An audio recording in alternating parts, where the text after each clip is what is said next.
1985 ഞാനും Alice jewellery ഉടമ വിൻസെന്റും പിന്നെ ഫ്രാൻസിസ് തരത്തിലും കൂടെ ഇവിടെ വന്നു. ഞങ്ങളുടെ കയ്യിൽ വായിൽ പൊതിഞ്ഞൊരു പെൺകുട്ടി ഉണ്ടായിരുന്നു. ഒരു 10-18 വയസ്സ് മാത്രം പ്രായമുള്ള ഒരു പെൺകുട്ടി. ഞാനിരിക്കുന്ന ഈ മണ്ണിന്റെ അടിയിൽ അവളുണ്ട്.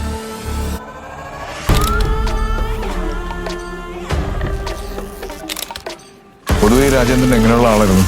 ജീവിതത്തിൽ എന്ത് കിട്ടിയാലും തൃപ്തിയില്ലാത്തൊരു മനുഷ്യൻ. നമ്മുടെ കയ്യിൽ ആരുടേതാണെന്ന് അറിയാത്തൊരു സ്കെൽട്ടൺ മാത്രമാണുള്ളത്.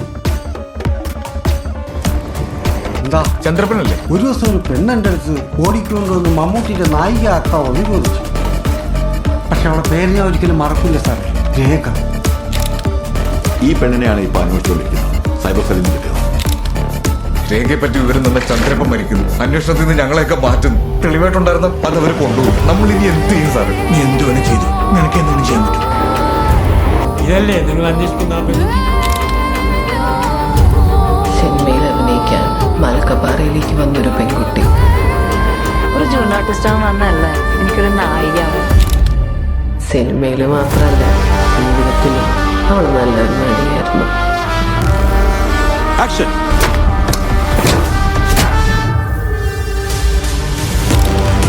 വക്കച്ചനും പുഷ്പവും എല്ലാം തുടങ്ങി വെച്ചതാ സാറേ. മക്കച്ച, ഞാൻ കൊന്നല്ലേ? മക്കച്ചൻ കുഴിച്ചിടണം. സാറ് കാണിച്ച ഫോട്ടോയിൽ അതേ പെൺകുട്ടി തന്നെയാണ് അന്ന് ഞങ്ങൾ കുഴിച്ചിട്ടത്.